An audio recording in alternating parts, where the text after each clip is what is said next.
José Ramón Luna presenta Las Entrevistas del Desafío, un podcast dirigido a empresarios, emprendedores, directivos y profesionales de la venta, en el que entrevistamos a verdaderos maestros que tienen mucho que aportarnos para nuestro desarrollo personal y profesional. Referentes del mundo de la empresa, el marketing, las ventas, los recursos humanos, el coaching y muchas otras disciplinas indispensables para nuestro desarrollo como personas y como profesionales.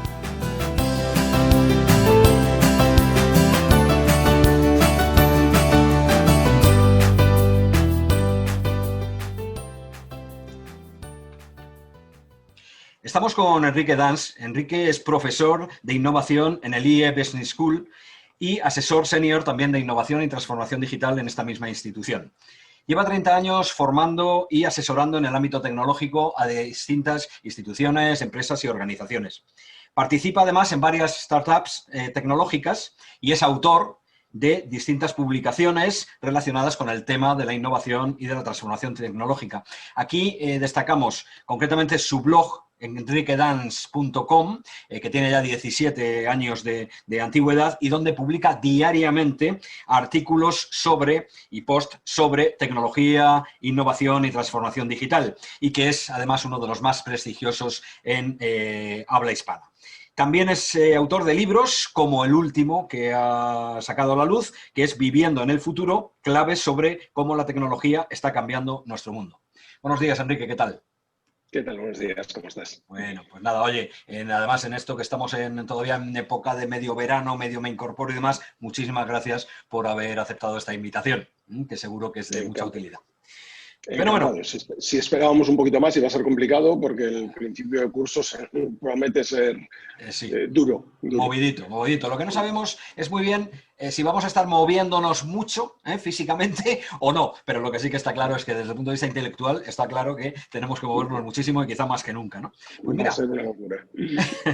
Pues fíjate, Enrique, precisamente esto es una buena forma de empezar esta entrevista, que a mí me apetecía además especialmente hacer, porque te llevo siguiendo ya muchos años en el tema de transformación digital y me pareces todo un referente para mí y por tanto para nuestra comunidad de empresarios, emprendedores, directivos y equipos comerciales, ¿no? Y es precisamente hablar de esta situación tecnológica en la que estamos. Fíjate, yo, bueno, como todo el mundo, pues con esto de COVID-19, pues he hecho una serie de reflexiones y he tenido vivencias en primera persona relacionadas con la tecnología. Yo antes de COVID sabía que tenía que hacer los deberes tecnológicos. Era lo típico que vas postergando diciendo, no, joder, me tengo que poner a estudiar el mercado online, tengo que sacar ya las cosas online y tal. Pero bueno, era eso que tienes ahí más o menos aparcado. Y de repente aparece COVID y ya no ha habido más, ¿eh? Ya automáticamente todo eso que tenías pensado hace años, automáticamente todo es digital, todo es tecnológico y se ha producido una absoluta revolución. Revolución que no sé cómo lo verás tú, pero que yo creo que además ha venido para quedarse. Yo creo que estaba ya y esto no creo que ahora se pase el COVID y volvamos a lo de antes, ¿no? Vamos a aprovechar precisamente tu subtítulo del libro, donde dices claves sobre cómo la tecnología está cambiando nuestro mundo. Y la primera pregunta a bocajarro, ¿cuáles son esas claves? ¿Cómo ves el ámbito tecnológico? ¿Cómo ves el mundo? ¿Cómo ves la tecnología y el cambio en el mundo?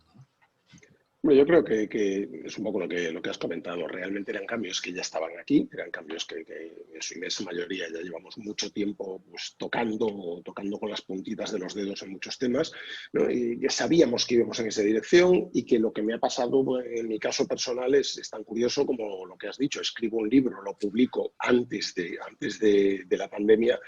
Y ahora resulta que la gente cuando lo lee dice, coño, este tío es un visionario. Pues no, simplemente he contado cosas que estaban ahí. ¿Qué ha hecho la pandemia? Acelerarlas mucho, a un nivel muy elevado, ¿no? ¿Cuáles son esas claves? Pues en primer lugar eso, la digitalización de todo aquello que pueda ser digitalizado, ¿no? Siempre habrá aspectos que no sea fácil o que tarden más, pero todo aquello que es susceptible de ser digitalizado va a ser digitalizado. Una enorme clave que es el gran desafío que tenemos como especie, digamos, que es la amenaza climática, la emergencia climática, ¿no? El mayor problema que tenemos en este momento y lo que diferencia hoy en día a quien es un cuñado de quien no lo es. O sea, todos los negacionistas, todos los que matizan, todos los que dicen, bueno, sí, pero no tanto, son auténticos cuñados que es mejor evitar, ¿no? Mientras que la gente que realmente tiene un cierto criterio es la que entiende que estamos ante una emergencia climática que hay que parar por todos los medios y con todas las prioridades, sean cuales sean las cosas que tengamos que parar para ello, ¿no? Machine learning y inteligencia artificial como enorme clave que nos sirve para eso, hacer y repensar cómo hacemos un montón de cosas, está muy ligada con la automatización, y a partir de ahí, pues yo creo que si quieres modelo social, cómo reconstruimos un modelo social cuando la sociedad cambia tanto que, por ejemplo, el trabajo deja de ser una variable que tal y como la conocemos. Es muy posible que en el futuro haya mucha gente que sencillamente no trabaje o no tenga que trabajar o redefina la idea de lo que es trabajar, ¿no? Con todo lo que ello conlleva. Ahí podemos meter ya lo que quieras, hasta geopolítica si quieres. Bueno, la verdad es que claro, son 4 ámbitos y 4 dimensiones que son brutales. Es decir, has hablado del cambio climático, has hablado de la tecnología o digitalización de todo lo digitalizable, de inteligencia artificial y, por último, por si era poco, cambio de modelo social. Entonces, claro, total nada, ¿no? Por ir centrando, claro, a mí me surge una pregunta y la verdad es que esta me interesa mucho conocer tu opinión, porque yo le estoy dando vueltas últimamente y es, oye, ¿significa entonces que esta digitalización está acabando con la parte humana de la sociedad y la parte humana de la economía y la parte humana de las empresas? Porque al final, claro, tenemos un tema, hay que digitalizar todo. Yo, por ejemplo, me muevo mucho en el ámbito de las ventas, ¿no? Hay que digitalizar todo, ¿vale? ¿Y qué pasa con ese vendedor que está en la calle, ¿no? Es decir, estamos acabando, entre comillas, con el ser humano tal y como lo conocemos a nivel productivo, a nivel social, a nivel económico. No, en absoluto. Yo creo que lo que digitalizamos son actividades humanas y punto. O sea, que al final lo que hay detrás de una algoritmia, lo que hay detrás del hecho de que estemos hablando a través de una pantalla tú y yo y una conexión precaria, oye, ya veremos cómo funciona, ¿no?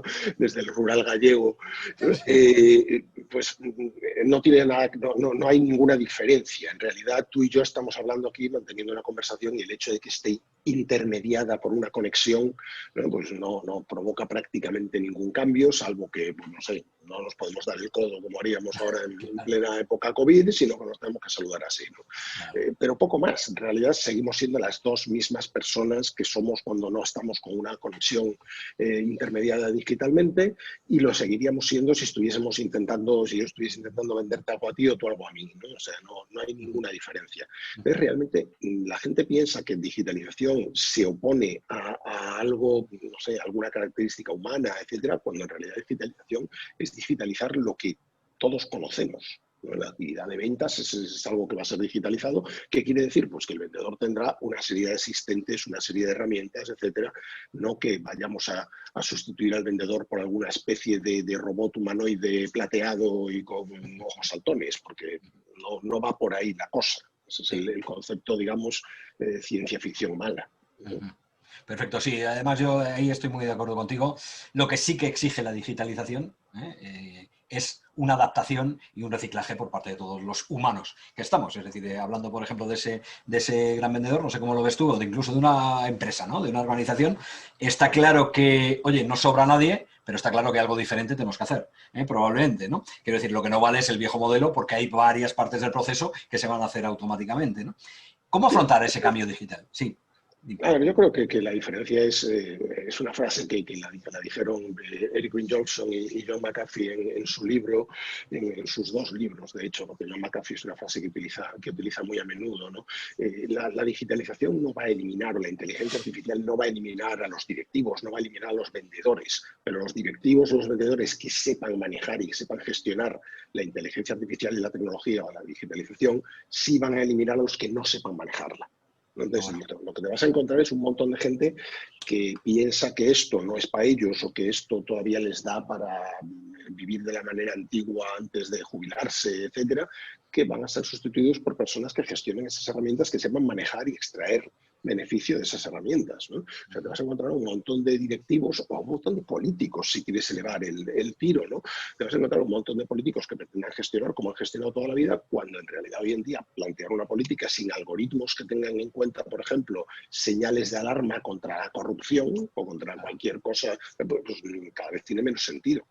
Cada vez más nos enfrentamos a un entorno en el que los algoritmos están ahí para ayudarnos y para hacer un montón de cosas, establecer un montón de controles o facilitarnos un montón de herramientas que sin ellas estás en desventaja, claramente. Perfecto, totalmente de acuerdo. Y eso sí, pongámonos todos las pilas, los que pretendamos seguir estando más tiempo y más años aquí. Bueno, pues quizá aprendiendo por lo menos la filosofía de esos algoritmos, sabiendo que existen los algoritmos, y lógicamente no quiere decir que nos convirtamos todos en tecnólogos e informáticos, porque para eso hay profesionales, pero lo que sí que está claro es que tenemos que saber que eso ha venido para convivir con nosotros y tenemos que utilizarlo, ¿no? Y Enrique, desde tu punto de vista, ¿cómo emprende o cuáles son las claves para emprender un proceso de transformación digital en una organización, la que quieras, ¿no? Imagínate, yo vengo chapado a la antigua, tengo mi empresa, tengo mis directivos, tengo mis equipos y quiero transformarme digitalmente. Digo, venga, va, no pasa de este verano que voy a empezar. ¿Cómo lo tengo que hacer? ¿Qué factores, no sobre todo el cómo, sino cuáles son los factores claves para que eso funcione, ¿no? ¿Y qué frenos te puedes encontrar en una organización para que eso funcione? Yo creo que el proceso principal es empezar con una hoja de papel en blanco. Y una hoja de papel la recomiendo digital, ahora veremos por qué, no simplemente por una pose. Cualquier emprendedor, cualquier empresario, aunque sea una pequeña empresa familiar, me da lo mismo. Si tú le hablas de cadena de valor, la cadena de valor la tiene aquí metida claramente, sabe perfectamente lo que hace, lo que le cuesta cada etapa, dónde están, cuáles son esos eslabones de su cadena de valor. Lo tiene clarísimo, solo le falta tatuárselo. No se lo tatúa porque sabe que de vez en cuando cambia y quitar tatuajes es doloroso, ¿no?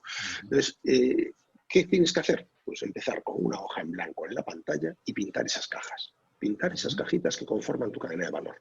Empieza por pintar todas las cajas que puedas y todas las flechas que puedas, que aquello parezca una batalla de indios.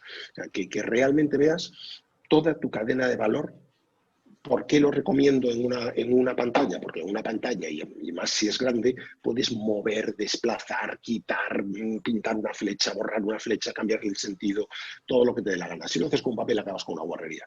Lo puedes hacer en una pizarra de esta cerelera o algo así, si quieres, pero yo francamente recomiendo, ya que hablamos de digitalización, empieza por digitalizar tu proceso mental. Si lo haces en una pantalla, ¿qué ocurre? Que generarás un documento que además puedes compartir con cada uno de los responsables de esas cajitas. Entonces, tienes que empezar desde ese punto. ¿Cuántas cosas puedes cambiar en ese modelo para que ese modelo de verdad se digitalice? ¿Qué flujos de información tienen que cambiar? ¿Qué personas son clave? Yo suelo recomendar la softbox. La softbox es una cajita redondeada. Yo no sé por qué se pinta como cajita redondeada, porque yo lo aprendí así en mi doctorado. En una cajita redondeada en la que en la parte superior numeras jerárquicamente, o sea, el primer proceso es el 1, el primero al que da lugar ese es el 1-1, etcétera, etcétera, vas numerando en jerarquía, ¿no? Para poder subdividir los procesos todo lo que quieras. En el medio pones el nombre del proceso y en la parte de abajo pones el responsable. Y a partir de ahí empieza a subdividir esas cajitas todo lo que puedas hasta el límite de detalle que te dé la meninge, ¿no? Y empieza a pensar cómo ese mapa de procesos va a cambiar o puede cambiar, ¿no?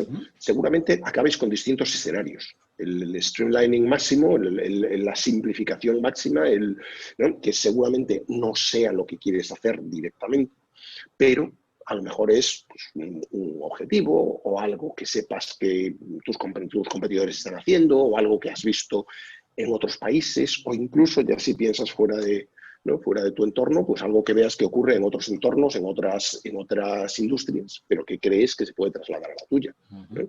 Ahí cuantos más inputs puedas tener, fantástico. Pero realmente es un proceso que no puede durar más de una semana o dos. Correcto. Me refiero al proceso completo, a lo que es pintarlo, modificarlo, contrastarlo con los responsables, llegar a conclusiones de ese tipo. Y a partir de ahí, ¿qué tienes que hacer? Pues volver a montar ese modelo. Perfecto. Obviamente es muy difícil, es una tarea mucho más compleja que pintarlo, sí, pero claro. Por ahí va la cosa. Perfecto, vale, eso efectivamente, tal y como yo lo entiendo, bueno, pues es vamos a llamarle rediseño, quizá. Bueno, si partimos de papel en blanco, podríamos hablar hasta de reingeniería, ¿no? Pero vamos a llamarle mejora o rediseño de los procesos para que nadie se asuste. Tú estás haciendo esto y te planteas, reflexionas, lo dibujas, lo pintas y dices, oye, ¿qué puedo ir cambiando? Y consensúo y demás. Vale, pero ahora llega esa incorporación digital, ¿no? Entonces yo me he encontrado en algunas organizaciones en las que en algún momento incluso, pues yo tengo, digamos, cierta tradición y he estado como evaluador del modelo FQM en excelencia durante algunos años y hemos trabajado procesos y tal, pero en el momento que había que hacer algún cambio, y ya no solo tecnológico, pero tecnológico más todavía, surgían las barreras, ¿no? Entonces, ahí, en el ámbito tecnológico, yo me estoy encontrando con que hay mucha resistencia. Hay mucha resistencia. Es decir, hay que hacer esto, ponemos tal y ahora vamos a automatizar esta fase y vamos a implantar un CRM, por ejemplo. Te pongo el CRM en el ámbito comercial. Y luego ese CRM no se cumplimenta, con lo cual no vale para nada, porque como tú no le metas datos a la máquina, por mucha tecnología que tengas, aquello no funciona. Bien, ¿y cómo resolvemos todo esto en una organización? Porque yo me imagino que tú te habrás encontrado también este tipo de cuestiones, ¿no? O sea, una cosa es el papel y otra cosa es cuando lo bajas, pues a veces no funciona, ¿no? ¿Cómo resuelves esto? ¿Qué es lo que hace falta para que realmente se dé el paso hacia adelante? Lo que hace falta es una mentalidad de cómo reparto los dividendos. Es decir, todo proceso de digitalización genera unos dividendos digitales. Si no los genera, está mal hecho, ¿no? Si hacemos un proceso de digitalización para perder pasta y para generar menos, pues lógicamente hemos hecho algo mal, ¿no? Algo hemos concebido mal. Entonces, ¿qué pasa con esos dividendos? Tradicionalmente, Escuela de Chicago, capitalismo neoliberal clásico, Milton Friedman, etcétera, ¿qué pasaba con esos dividendos? Se repartían directamente al accionista. ¿Cuál era la función de la compañía? La función de la compañía era generar cuanta más pasta mejor y dársela al accionista. ¿Por qué? Pues porque el accionista era el Sancta Sanctorum, ¿no? Era el que repartía ese dinero después en el mercado, lo reinvertía, se lo pulía, me daba igual. Pero, ¿no? Supuestamente el mercado funcionaba. ¿Qué sabemos hoy en día? Que el mercado no funciona. Y que esto lo que te genera son unas desigualdades enormes, jefes que cobran varios órdenes de magnitud más que sus empleados, multibillonarios. Cualquier multibillonario ya no es, hablamos de multibillonarios. Es una cantidad de dinero que no eres capaz ya no de gastártela, evidentemente, sino de imaginártela directamente. Hablamos de trailers y trailers llenos de fajos, de billetes, ¿no? A lo largo de una carretera. Eso no es un premio a la originalidad ni al emprendimiento, ni tal. Eso es un fallo político. Es un fallo de una política. Una política que está mal hecha y que permite esa acumulación absurda de dinero. O sea, eso no incentiva a la gente a emprender mejor, ni más, ni nada. Eso es sencillamente un fallo de la política tributaria o de otro tipo de políticas, ¿no? Entonces, ¿qué ocurre con eso? Que tú tienes que tener claro que si una transformación genera dividendos, esos dividendos hay que repartirlos. Entonces, la idea neoliberal de que todo eso tiene que ir para el accionista, olvídala. ¿Qué hay que hacer con ese dinero? Repartirlo entre todos los que contribuyen a generar ese dinero. Llámale trabajadores, llámale suministradores, proveedores, llámale la sociedad, el medio ambiente. Grupos de interés, ¿no? Los famosos stakeholders. Al final son todos. Claro. Entonces, en ese salto de shareholder capitalism a stakeholder capitalism, ¿qué ocurre? Que cuando, por ejemplo, invierto en un CRM y ese CRM no se cumplimenta, es que he hecho mal ese reparto. No he ofrecido los suficientes dividendos digitales a esos vendedores para que efectivamente me den esa información, ¿no? No les va nada en ello o no ganan o no perciben que ganen nada con ello. Entonces, lo que tengo que hacer es pasar de esa mentalidad. Qué bueno, qué bueno. Yo esto, fíjate, yo normalmente cuando trato de explicar algún concepto, pues trato de, como hacemos todos, ¿no? Los que nos dedicamos a esto, de ponernos en el nivel de las personas que tenemos delante. Yo soy de Murcia y eso me da un carácter especial de ser una persona como muy innovadora, somos muy aterrizados, ¿no? Y yo siempre digo, no, hay que responder al que hay de lo mío, ¿no? O sea, al final, cada persona con la que tú te relacionas dice, vale, está muy bien que me pidas un cambio. Vale, pero a mí eso ¿para qué? ¿No? Entonces, si me demuestras que me sirve para algo, o para ganar, o para evitar perder, pues lo haré. Pero ahora, si no tiene nada que ver conmigo, pues no lo hago, ¿no? Entonces, al final, vamos con ese dividendo digital que dices en el proceso de transformación. Qué bueno, fenómeno. Muy bien. Y una pregunta, digamos, para ir terminando este bloque, que es muy importante, porque es muy, muy interesante lo que estamos viendo sobre digitalización y transformación.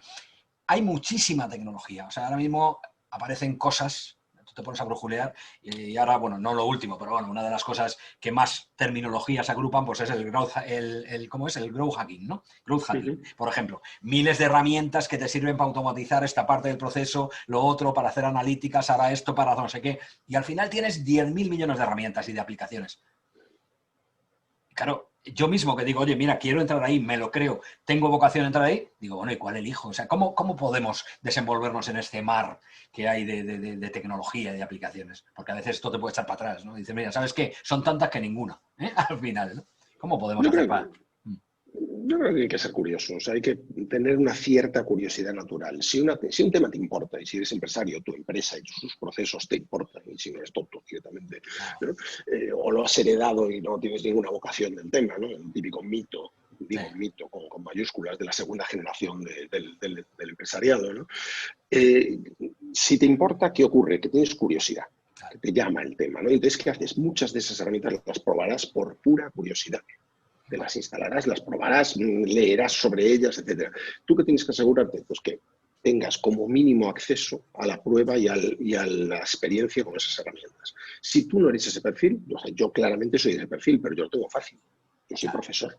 ¿Sabes? Un profesor, un académico, puede probar lo que le dé la gana y encima puede hablar de ello como le dé la gana, porque por el hecho de ser académico en una institución de cierto renombre, la gente va a asumir que no tienes una agenda comercial, que no estás intentando vender algo, ¿no? Entonces tengo esa comodidad. Yo trabajo desde un punto de vista de neutralidad académica, si quieres, y me encuentro muy cómodo en ese papel.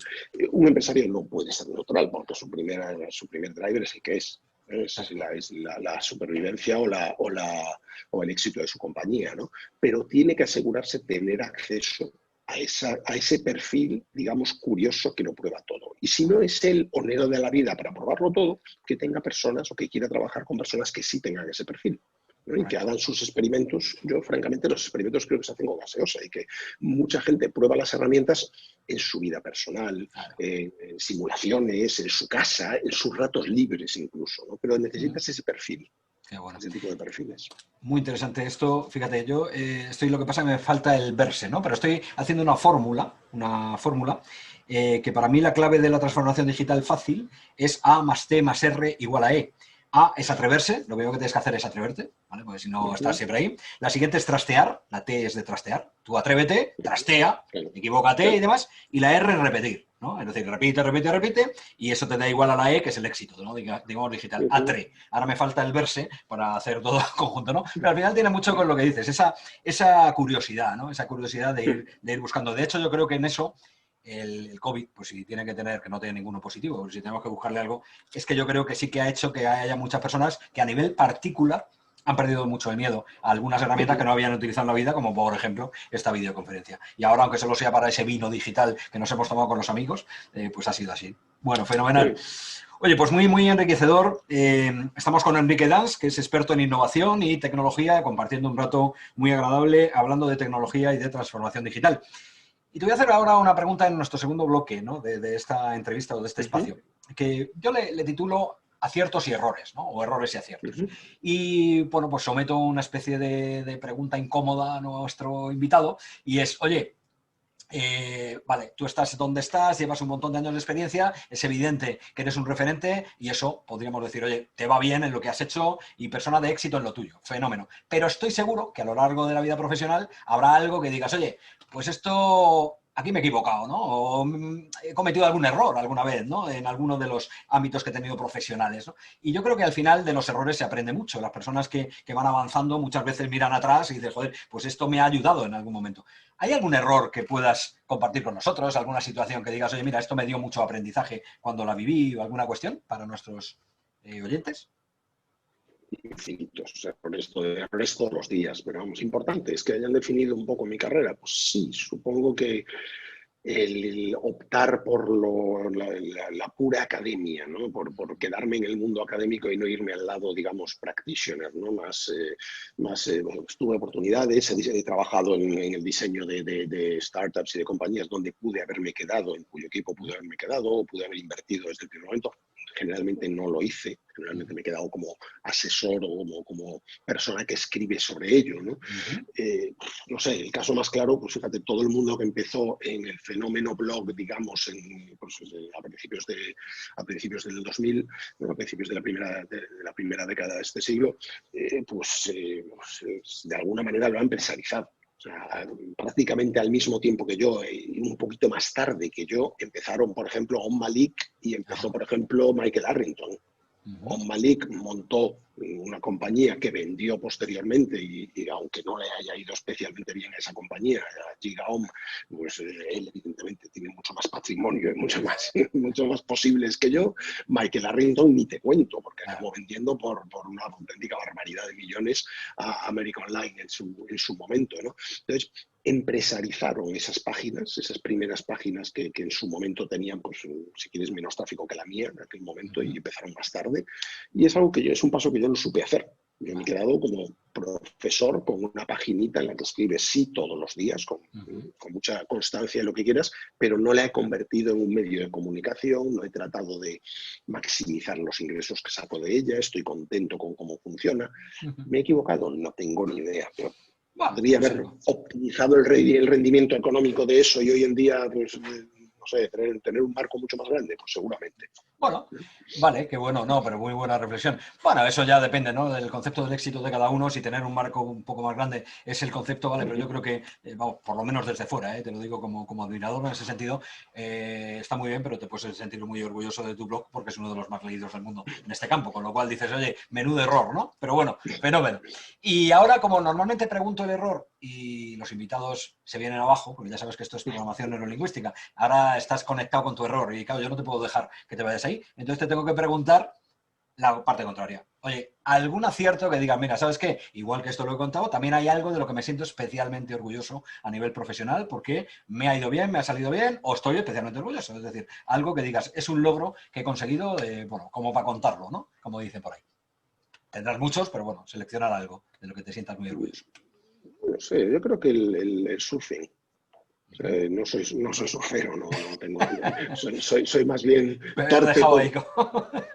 torpe y poco coordinado, ¿no? Los tíos de 1,90 y algo, normalmente nuestro centro de gravedad lo gestionamos mal y si me subo una tabla me caigo de la tabla por el otro lado directamente, ¿no? Pero surfear es algo muy interesante, ¿no? Y yo creo que pues, en mi caso, mi primer buen movimiento, la primera ola que surfeé muy bien, vino del hecho de aparecer en Los Ángeles para hacer mi doctorado, de escoger UCLA como el sitio para hacer mi doctorado y de llegar a Los Ángeles, aterrizar en California en el año 96, ¿no? ¿Qué ocurre? En el 96 estaba explotando todo Internet en California. Fuera de California era mucho menos conocido. Entonces, ¿qué ocurre? Que el empezar en una tecnología desde el punto de vista que decidí empezar yo, que es con las manitas en el teclado, haciendo de todo, aprendiendo lenguajes de programación, programando tus propias páginas y las de tus... las primeras páginas en el IE y cosas por el estilo, ¿no? Salieron de aquí, de estas manitas, ¿no? Pues ¿qué ocurre? Que el empezar con una tecnología y coger la ola desde el principio y surfearla adecuadamente, pues te da un rendimiento evidente, ¿no? Ahora creo que la ola del momento y la que estoy intentando surfear, aunque también es un buen pedazo de ola que tiene su gracia, es Machine Learning. Y estoy metido a tope en ese tema porque creo que es la otra ola que ahora quiero surfear, ¿no? Lo que no sé si estoy muy mayor para surfear hoy en día o no, pero hay que verlo, pero por ahora lo estoy intentando. Perfecto, muy bien, muy bien. Oye, pues fenomenal. Muy bien, oye, ¿y en qué andas ahora? Porque tiene que ver con esto que acabas de decir, pero ¿qué andas ahora haciendo? Cuéntanos qué vas a hacer, cuál es, de aquí a final de año, digamos, en qué proyectos estás metido, qué es lo que estás trabajando y si hay algo que podamos esperar en breve, pues también que nos lo digas, ¿no? ¿Cuál sería? De aquí a final de año estoy intentando mantener a flote la actividad porque es un carajal importantísimo. O sea, piensa que yo soy realmente un profesor. O sea, lo que me define a mí es la actividad como profesor, la actividad como docente, ¿no? Sí. Entonces, ¿qué pasa? Pues que ahora empezamos el curso y el curso a mí me parece una locura. O sea, yo creo que con lo que sabemos hoy en día de COVID, sabemos que la transmisión a través del aire en entornos cerrados es muy superior a lo que pensábamos y que ese metro y medio de distancia social es absurdo porque se transmite a mucha más distancia. Sabemos que no es seguro estar en un aula con una serie de estudiantes salvo que todos llevemos mascarilla y la llevemos todo el rato y eso es bastante difícil. Sí. Sabemos que vamos a hacer cosas que son arriesgadas, que son deportes de riesgo. O sea, sí. Estar en un aula, moverte, no sé, creo que... Pero por otro lado hay que hacerlo, ¿no? Es lo que se ha decidido, es lo que las medidas que se han consensuado.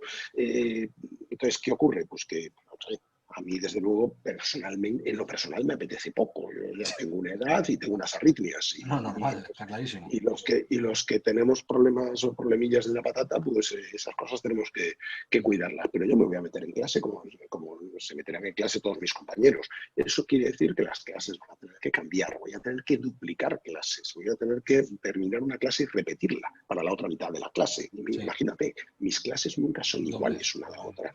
Pero es que nunca son iguales, porque mis clases dependen muchísimo de lo que dice el que está al otro lado. Exacto. ¿Cómo diablos voy a hacer yo para intentar repetir una clase? ¿No? Es muy difícil, ¿no? Y terminar donde terminé en el grupo anterior.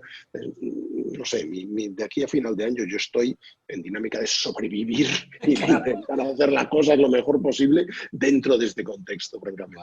Vaya, bueno. Fíjate, hoy lo mismo lo has visto, ¿no? Y si no, te recomiendo que le eches un vistazo. En Prensa leía, ha salido hoy publicado un estudio de la Universidad de Oxford, donde precisamente analizaban las posibilidades o no, mayores o menores, de contagio en diversas situaciones, ¿no? Con mascarilla, sin mascarilla, mucha gente, poca gente, con distancia, sin distancia, y efectivamente eso venía a cuento con el tema de la reincorporación, ¿no? De colegios y de universidades, que ahí hay un reto, el que acabas de decir, ¿no? Y si encima estás dentro de ese campo de batalla, pues evidentemente, claro, lo primero es sobrevivir. Ahora estará tu cerebro reptiliano diciendo, oye, Enrique, primero sálvate y luego vamos a seguir lanzando, aunque me imagino que una persona como tú, evidentemente, aparte de eso, seguirá luego dándole vueltas al machine learning, a su investigación y a todo lo que hay, ¿no? Perfecto. Absolutamente. Muy bien. Bueno, pues nada, pues iremos siguiéndote, como hemos hecho hasta ahora, iremos viendo ese tema, que te vaya muy bien el comienzo del curso, toda la actividad profesional y nada, ya sabes bueno, pues que estamos en contacto para lo que tú consideres, para lo que quieras y nada más, simplemente desearte que termines muy bien tu periodo de vacaciones. Entiendo que estás en la Galicia rural, como dices, pues eso yo lo asocio con ocio, que termines muy bien esto y a la vuelta ya a la capital estés por lo menos con las pilas cargadas para afrontar esa última parte del año que va a ser cuanto menos movidita, ¿no? Como tú bien has comentado. Muchísimas gracias, Enrique, por haber compartido. Muchísimas gracias a ti. Efectivamente, estoy terminando estos días de vacaciones. Yo nunca desconecto del todo porque sigo escribiendo todos los días, pero vamos, para mí vacaciones es aquí, Galicia, costa, pesca submarina, matar unos cuantos pececitos y echarlos a la parrilla y todavía espero que me queden unos cuantos días de inversiones posibles, aunque hoy está el día un poco gris, ya sabes, todo Galicia. Pues ya, claro, los que vivís en el paraíso, que os voy a contar, pero aquí los días vienen como vienen, hay que mirar para arriba todos los días. Nunca sabes si vas a poder salir al mar o no. Pero me quedan creo que unos días antes de estar la semana que viene empezando clases. Pues disfrútalos muchísimo. Hemos estado hoy con Enrique Dans, experto en innovación y transformación digital, y le podemos todo el mundo localizar en enriquedans.com. ¿Bien? Fenómeno. Muy buenas. Enrique, adiós y pasa un buen día. Muchísimas gracias.